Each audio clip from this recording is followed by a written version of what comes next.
So my stepmother is demanding that I give up my dream wedding venue to my stepsister because apparently she wants to get married too, and she wants to get married before I do. Well, guys, trust me, I saw this coming a mile away, so I do something elaborate to set them up because I'm not going to have my special day ruined. This is what I decide to do. My stepmother Maria forced me to give up my venue to her daughter Rosie, or else she'd make sure nobody from the family attended my wedding. Lucky for me, I'd only shown her my spare venue, so she didn't know that I had another venue in mind. I acted all aggravated that I did not have a venue, but I actually just had my wedding without the two of them. Though I'd have been happy to have Rosie because she didn't really understand how her mom was acting. When it was Rosie's wedding, though, everybody was gushing about how my wedding was much more grand and well thought out, after which Maria figured out that I had my wedding without them. My fiancé David proposed to me almost 5 months ago. We'd gotten started on the wedding planning immediately, with him knowing how grand I wanted my wedding to be. After I'd set everything up, booked everything, and ticked everything off the checklist, I decided to tell my family I was getting married. Later that very week, I announced our wedding to my family at our annual get-together, informing them that formal invitations would be sent out in the next couple of weeks, with the date and venue. I was waiting on confirmation of reservations from my main venue, but I booked an easy-to-get-into venue just in case. We'd set the date for 3 months from that day, and I could not have been happier. It was literally a dream come true. But Maria refused to be outdone. From as early as I can remember, Maria's constant placement of Rosie above me was glaring, and it had a profound impact on my childhood. When I was around 9 years of age, Maria organized an extravagant birthday party for Rosie with all the bells and whistles. My birthday, which followed Rosie's just a few weeks later, was a much more simple affair, and I often felt overshadowed by the grandeur of Rosie's celebrations. It was clear to me that Maria favored her own daughter. Maria would shower Rosie with lavish gifts, while I received much less expensive presents. I vividly remember a Christmas when Rosie received a brand new bicycle, while I received a small toy. This stark contrast in gift-giving left me feeling less loved and cared for. As we grew older, our academic achievements became a point of differentiation. Maria consistently praised Rosie's accomplishments but rarely acknowledged my academic success. This discrepancy left me feeling like I was not good enough in my stepmother's eyes. During parent-teacher meetings, Maria always prioritized discussion with Rosie's teachers and seemed disinterested in my academic progress. My feelings of neglect and discrimination only grew with each passing year. Well, my mom passed away when I was just a little girl. She'd been in a tragic car accident on her way home from work one evening, and her life was tragically cut short. My memories of her are very hazy, mostly consisting of her warm presence, lullabies, and the gentle touch of her hands. I do remember the food that she used to cook, though nice recipes from our Spanish culture. My father was devastated by the loss of his wife. He was left to raise me on his own, and the weight of this grief crushed him. He could barely even get me to school most days, if we're being honest, and he turned to his childhood friend, Maria, for solace, when they would meet at a reunion. Maria's life had come to a complete stop when her husband abandoned her because she was pregnant. With his child, mind you, some dudes are just terrified pigs with zero accountability.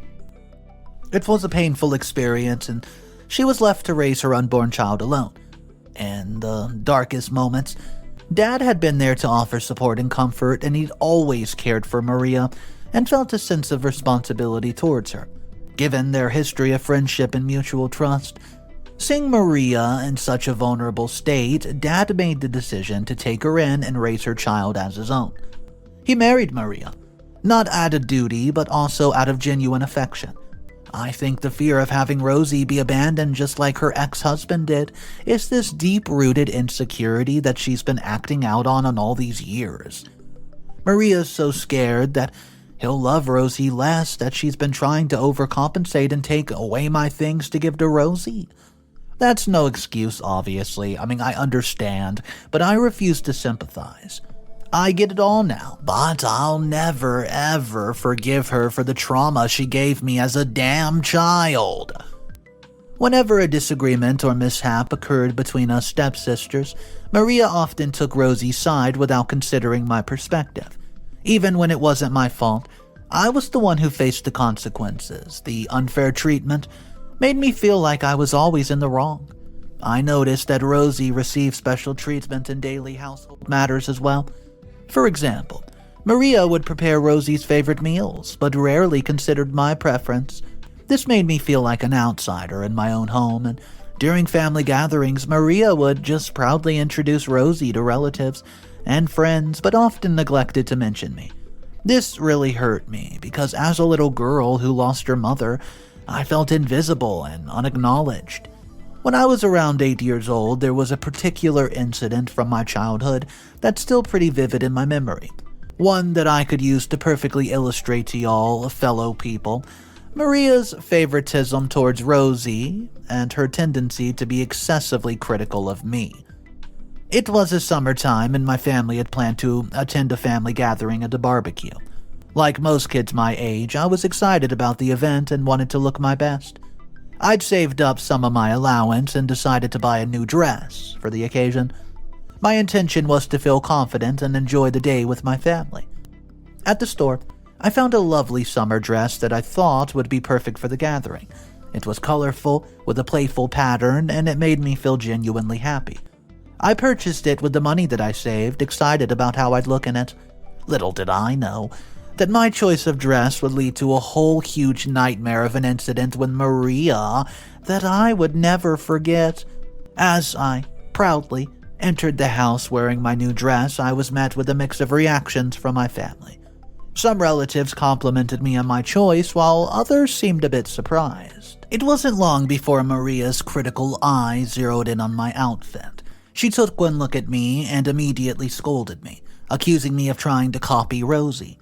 In her eyes, my decision to wear a dress similar to Rosie's was simply unacceptable. She said that I was jealous of a 10-year-old whose mother picked out her clothes. Like, what? She berated me for my choice and accused me of being envious of my stepsister. As if the harsh words weren't enough, Maria's anger escalated quickly. Without warning, she slapped me across the face, and it was a sharp, stinging blow that left me stunned and in tears.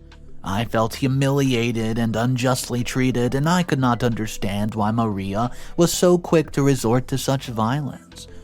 Her actions that day left a deep emotional scar that I still carry with me all this time. It was a stark reminder of the favoritism she showed towards Rosie, and the harshness with which she treated me. So, as I'd predicted, in the following days she made an announcement of her own, one that left me both furious and amused. She declared that Rosie and her boyfriend Kane were getting married in just a few weeks before my wedding. I'd seen Kane only once before that, so I found it really weird that he proposed to Rosie in just 90 days of dating, without any external or internal influence, if you know what I mean. But Rosie did not seem to be pregnant either. Still popping champagne after the announcement, I still find it weird that you can't drink alcohol at 20 legally in this country, but you can get married. Anyways, not getting political. So my family was at home when I get a call, saying that they had the hall clear, so my family was there to check in, and I could check it out if I wanted. This was the spare, easy-to-book venue, by the way, so Maria said I should take everyone and that it would be a fun family thing to do. As I looked through the venue, my thoughts were interrupted by the sound of Maria's voice echoing through the corridor. I turned to see her approaching her, face etched with an air of entitlement that had become all too familiar with me. Rosie trailed behind her, her innocent eyes reflecting none other than her mother's manipulative demeanor. She threatened me, demanded that I hand over my beautiful venue to Rosie, as, they were desperate, and no place would take them on such short notice. She made it clear that she would do whatever it took to make my life miserable. "Riya, we need to talk," Maria declared, her tone laced with a vile threat. "I've given it some thought, and I've decided that this venue is perfect gift for Rosie and Kane's wedding. You should give it to them, or we'll make sure the entire family knows what a selfish brat you are." I decided to play along, not just honestly telling her this was just a backup venue just yet, so I replied to her message, telling her that I need some time to think about it. In truth, I was already one step ahead of her. Desperation has been a weak point for Maria, and she could not fathom that I would dare to defy her, so my hesitation only fueled her belief that she had the upper hand. My relationship with Maria had always been strained, but this was a new low. My father had married her when I was just 8, and ever since then, as you all know, Maria had made it her mission to undermine me at every turn, feigning a sense of defeat knowing I had the venue I really wanted anyways. I lowered my head, letting my long hair cascade around my face to hide my smirk, because I honestly can't act for crap. "I don't want any trouble, Maria. If it means that much to you, here you go. You can have the venue." Over the past few months, I had secretly booked another beautiful venue for my wedding. I didn't know whether I would get a slot though, so I booked another venue, the one I'd taken everyone to check out. My father had no idea of my plans, but he had always been blissfully ignorant of Maria's true nature, and I'd kept this secret hidden from everyone, including David, because he was concerned about how expensive booking a venue actually is, and I honestly knew Maria was going to do this, so I knew my money wasn't going to waste no matter what. A few days after my false concession to Maria, I decided it's time to reveal my secret wedding plans. David had been initially apprehensive about the grandeur I wanted for the wedding, but I could not let Maria dictate the most important day of my life. That evening, I was sitting with my father, both of us sipping on glasses of alcohol, as per tradition I had with him. Every Saturday night, ever since I was 18, my dad and I drunk cheap rum in his study till we fell asleep, chatting and discussing pointless BS like political, economic states of the world. If you know, you know. Maria even tried to ruin that tradition, trying to get Rosie to drink with us, and of course, Rosie puked over anything and everything in her sight after a single sip of rum that she claimed tasted like a permanent marker. Yeah, so anyways, we were doing that. This room was dimly lit, and the liquor had already taken its toll on our inhibitions. So, I remember taking a long, deep breath, summoning the courage to tell my father my deepest frustrations at the risk of losing him. I told him that it had been Maria who had been manipulating me for years, making me feel guilty about everything I did, and I recounted all the stupid little things where she'd make me feel small, how they accumulated and made me feel like an outsider in the comfort of my family, how I had to fight for an equal place in my own house, or else I'd have everything down to my father's love whisked away from me and out of my grasp. I finally told him how she went ahead to pressure me into giving up my dream venue for Rosie's wedding. Dad's face darkened as he grasped the extent of Maria's influence, and he'd asked me then why I have not confided in him sooner. Well, I explained that I've been afraid that she'd turn him against me, and I could not bear the thought of losing the only family I had left. He, in his inebriated state, slurred voice, assured me that he had no idea things had deteriorated to this extent. He then suggested a plan. I should pretend I did not have an alternate venue for my wedding, and simply not invite Maria and Rosie. He believed that when guests would show up at Rosie's wedding and witnessed how great mine had been, it would serve as the perfect revenge, and Maria would not see it coming. Well, I now regret not telling him earlier, because damn, I'd never thought of it like that. I don't even think to take revenge or to uninvite them from my wedding entirely. It just wasn't on my mind.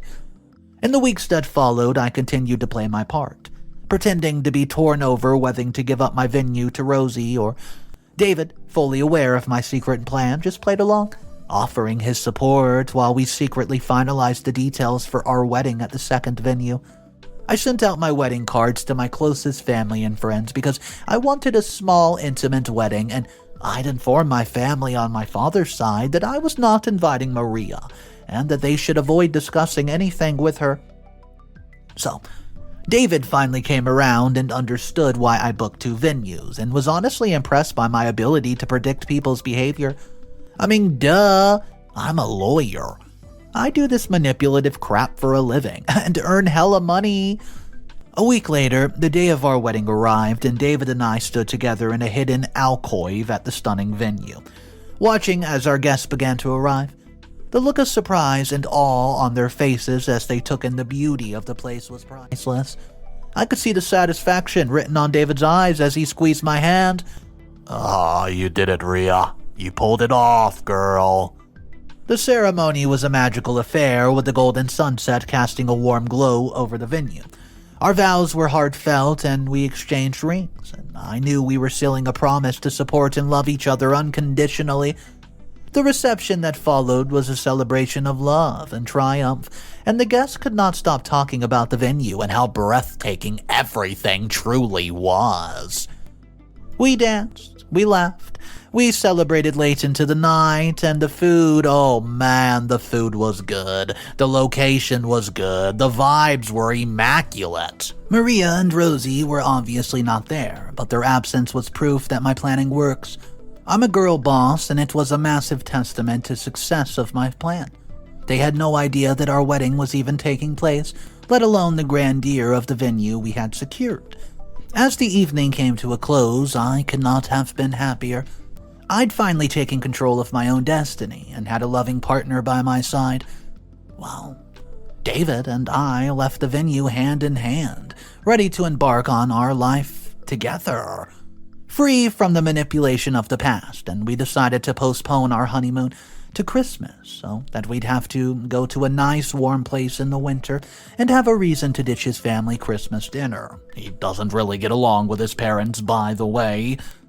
Well, the days that followed our wedding were peaceful and full of joy. We settled into married life, cherishing the love and trust that we had for each other. It was a stark contrast to the turmoil that had defined my relationship with Maria and Rosie. We were already living together, so Maria did not find it weird or was not surprised that I wasn't around the house much anymore. A couple of weeks went by, and I got onto bridesmaids things, getting Rosie ready for her wedding and planning everything so that she could be a girl boss at her wedding too. Kane was pretty avoidant in general, communicating only through Rosie and pretty much nonchalant about everything going on around him. The day of Rosie's wedding arrived, and she was radiant in her gorgeous white gown, walking down the aisle towards Kane. The wedding went off without a hitch, and the guests marveled at the beauty of the place. They could not stop talking about how stunning and well-planned it was, with many wondering how Maria and Rosie managed to secure such a venue at the last minute. Thank you, old Spanish woman. My taste is lovely, isn't it? Anyways, as my father had predicted, these women were also comparing her wedding to mine, calling my wedding much better and way more beautiful. I mean, I don't think I tried to outdo Rosie per se, but it is what it is. I planned the heck out of this crap for months. The only thing that did not go to plan was that I had one less bridemaid because I did not invite Rosie. Anyways, old women are not very hush-hush. They will not care about who's listening. They'll yell their opinions out, offensive or not, and therefore, Maria heard about my wedding as planned, and because what's a big insult than not getting invited to your daughter's wedding? Maria's smug expression turned into confusion as the praises continued. She had no knowledge of my wedding as she looked around at the awe-inspired setting. She realized that she's been outwitted. But of course she saved her outburst for later, and I watched all the events unfold from my vantage point, a sense of triumph swelling inside me. David stood by my side, his hand in mine as we reveled in the success of our secret wedding. It was a day I would never forget, not only because I'd finally stood up to Maria, but because I've won back my right to happiness and the wedding of my dreams. Honestly, slay. As Rosie and Kane exchanged their vows, sealed their love with a kiss, I whispered to David, "It seems Maria had finally learned that she can't control my life anymore." The reception of Rosie's wedding was a lavish affair, with guests indulging in an exquisite spread of food and dancing the night away. I could not help but overhear the guest commenting about the stunning venue, but how mine was simply better. They were in awe of the place, and the praises seemed to never end. Maria, however, could not hide her frustration. She approached me, a forced smile on her face as we stood together near the dessert table. "Riya, I must admit, this venue is absolutely incredible. Rosie and Kane are so lucky to have it. Blah, blah, blah. I'm a witch trying to get you, and I'm being passive-aggressive for 5 minutes. Wah, wah, wah." Okay, she didn't actually say that last bit, but you get what I meant. I returned her smile with my eyes full of a mixture of amusement and triumph. I'm so glad they like it. I hope their day is everything they dreamt of. Maria's smile faltered a bit, just to, well, I could see the gears turning in her mind as she tried to comprehend how I had managed to secure such a spectacular venue for my own wedding in such a short amount of time. And when I even got married before Rosie's wedding, she had underestimated my determination to outmaneuver her. Hee hee. Despite the turmoil that had once defined our family, I could not help but hope that Rosie would find her own path and not be controlled by her mother's manipulations. She was young, and there was still time for her to break free from the shadow of Maria's influence. Well, best wishes aside, as soon as we got home, Maria starts to scream at me. She shouts at me for multiple reasons that I shall list here in my past, but me having a better venue and constantly overshadowing my baby sister's wedding, since I was the one planning Rosie's wedding, I probably made her wedding slightly more boring on purpose. I did not invite Maria and Rosie to the wedding, and I was insulting her love and maternal feelings towards me. What? Yeah, exactly.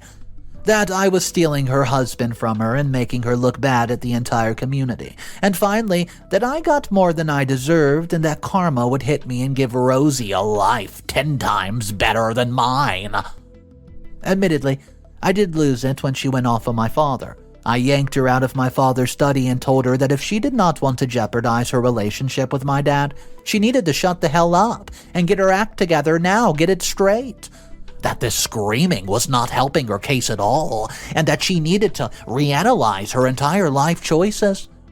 After dropping my parents at home, David and I left to go to our own place, openly as husband and wife, with no apparent symptom of depression. In the end, Maria's attempts to control and manipulate me only led to her own downfall. She had underestimated my determination and had lost sight of what truly mattered. I'd found happiness, I found love, and no one could steal it from me, so yeah, it happened. It's been 3 days and I just needed a platform to vent on and maybe some judgment from an outsider because I truly hope I wasn't out of line for what I did. Update number 1. Hey guys, I'm back with a new update. And the tea is strong and piping hot on this one. Drop what you're doing to hear this. I mean, I knew Maria was pretty mean, but she's literally an evil stepmother from a Disney movie. So basically, Kane never wanted to get married. There was some weird money agreement between Maria and Kane's mother. And then Kane's mother forced him to propose to Rosie, who obviously in her naiveness said yes. As the days passed, tension within the family grew. Yet again, Kane was trapped in a situation that he never wanted, and Rosie, oblivious to the truth, was excitedly planning her married life and working a schedule around her education. Maria, driven by her desire for security and always wanting her daughter to be better than me, almost ruined 2 people's lives. Ironically, one of them was the life that she wanted to badly do best. Determined to uncover the truth and protect my stepsister from a loveless marriage, I decided to confront Kane. I approached him this one evening just about a month or maybe 2 ago, my tone filled with sympathy and understanding so he'd be alright talking to me. I discussed everything and turns out he absolutely had no intention of marrying this early. In fact, he planned to break up with Rosie because it felt like he was dating her mother, with the constant interventions and complaints, and his mother basically coerced him into marrying Rosie. This gave me a lawyer erection. Duress or coercion, grounds for annulment. The two of them decided to call off the marriage, much to the chagrin of Maria and Kane's mother. It was a difficult decision, but it allowed both Rosie and Kane to find their own paths in life. Unburdened by a loveless marriage, so yes, I flung my lawyer's hands about, did some legal justice crap, and got their marriage annulled. Maria was not happy. I continued to support Rosie as she navigated an emotional aftermath of a broken marriage. Maria, who had been exposed as the mastermind behind the rushed wedding, was left to deal with the consequences of her actions. With her manipulation finally out in the open, the dynamics within the family began to shift. She got all screamy at me, accusing me of ruining her daughter's life and that she should have expected this level of petty jealousy from me. But you know who spoke up against her this time? That's right, it was Rosie. Who seemed pretty fed up of Maria's games by a point in time. So yeah, she went berserk on her own mom and literally used her as a verbal punching bag for 3 hours. Yep, 3 whole entire long hours. Honestly, I wish it had gone longer. What a girl boss, man. Maybe I should have just gone straight up to Rosie at the start. Probably less fooling around with her life's major events if I'd just gone up and talked to her about it. Anyways, that happened around 3 days ago and Maria has not left her room. Reality check much? Update number 2.